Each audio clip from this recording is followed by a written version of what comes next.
Welcome back to Kinetics. We're going to do a couple more examples on the experimental determination of reaction rate.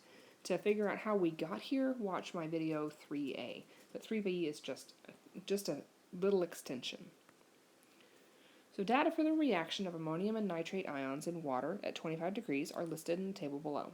Determine the rate law, the order with respect to each reactant, and the overall order of the reaction.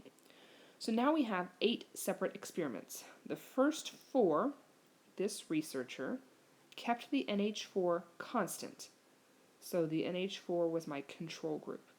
And in the second 4, the researcher or experimenter kept the NO2 constant. So the NO2 was my control group. So this seems like pretty good experimental design. They're only changing one thing at a time. So in the first 4 reactions, we can ignore the contribution of NH4 since it was totally constant and look at NO2 only. Let's just say from experiment 1 and 2, the NO2 doubled. From experiment 1 and 2, the rate doubled. How do you get the concentration change to equal the rate change? 2 to the power of what equals 2?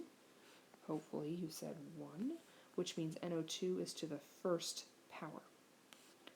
So far my rate law is equal to rate equals K times NO2 to the first power.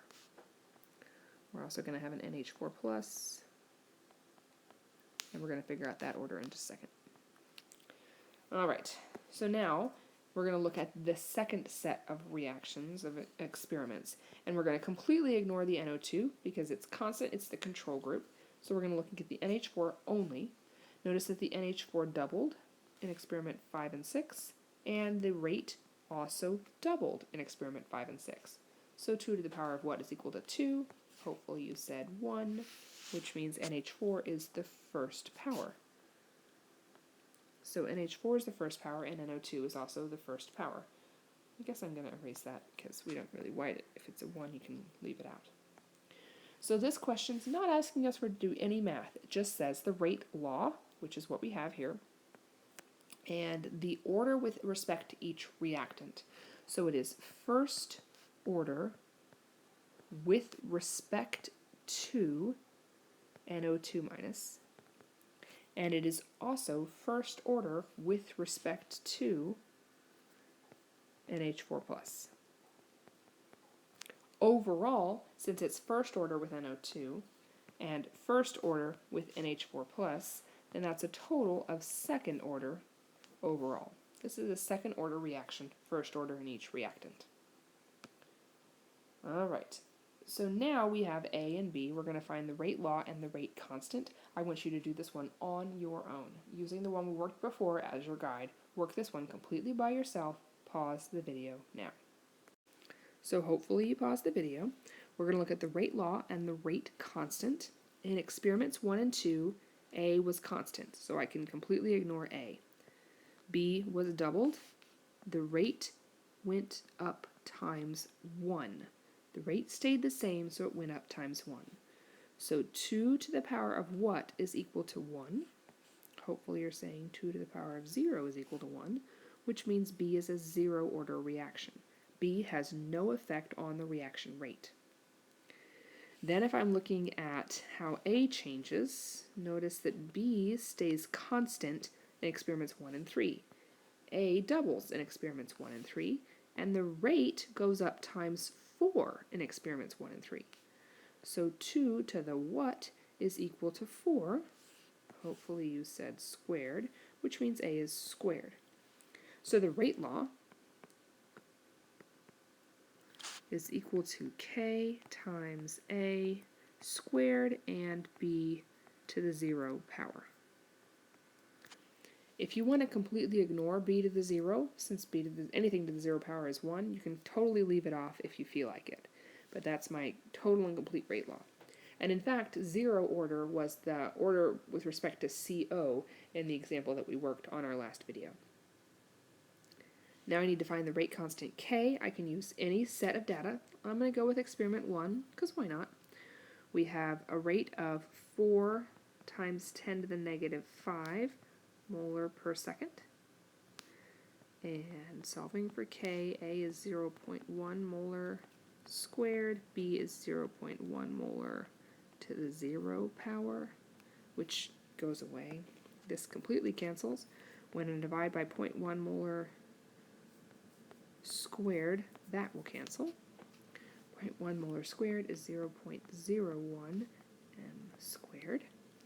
So now looking at the canceling, one of these molarities will cancel, but one of the molarities will stay behind. 4 times 10 to the negative 5 divided by 0.01, k is equal to 0.004 m negative 1 seconds. Negative 1.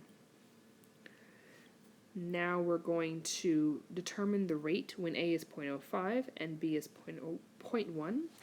Notice that there's no unit here. Because there's a bracket around a, that tells you that the unit is moles per liter. The bracket there means that having the unit capital M is redundant. So just so you know. So we're going to determine the rate. We have rate equals k, 0.004 m negative 1 seconds, negative 1, times a squared, 0.05 m squared, times b to the 0 power, 0.1 m to the 0. Now anything to the 0 power is 1. So anything to the 0 power automatically goes away. If you wanted to not write it at all at the beginning, that's totally fine. Either way. Don't forget to square this 0.05. That's generally the most missed thing, is squaring that 0.05. And you end up with 1 times 10 to the negative 5. The molarity squared cancels with one of the molarities. And so I end up with molarity per second. Let's look at the next one. Alright, now we're going to determine the reaction rate law and the rate constant. This one is not very good experimental design, and let's look at why. Within experiments 1 and 2, Br2 was kept constant, which means Br2 was my control, NO was doubled, and the reaction rate went up times 4, which means that NO would have to be second order because 2 squared is equal to 4. Alright, so far we're good. But here comes the problem with my experimental design. At no point did the researcher leave NO constant and make NO the control group. They changed NO for every single reaction.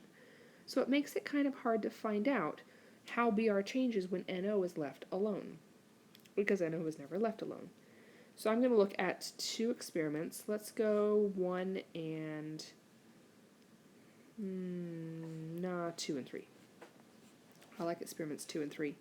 Because then I have times 2 here and times 2 there, rather than times 4 and times 2. So notice that the rate went up times 8 in that same amount of time. Now, we know that the NO rate change has to be squared to equal the concentration change has to be squared to equal the rate change. So we already know 2 squared, and then times 2 to the blank equals 8. 2 squared times 2 to the blank. Well, 2 squared is 4. 4 times 2 is 8, so that means 2 squared times 2 to the first power, so Br2 is to the first power. So my rate law is equal to k times NO squared times Br2 to the first power. That's my rate law. Now let's look at the rate constant, solve for k.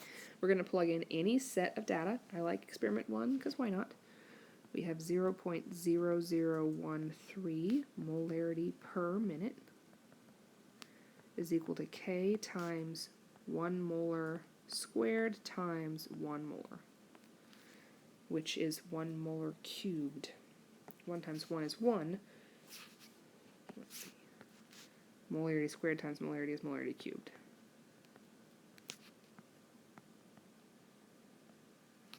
So we're going to cancel this here, but on this side, one of those molarities will cancel and it'll leave 2 behind, which means we have 0.0013 m negative 2 minutes negative 1.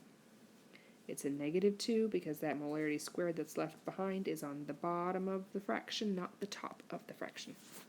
Alright, and that's experimental determination of rate law. Join me next time for mechanisms. Not last time, but next time for mechanisms. We'll see you then.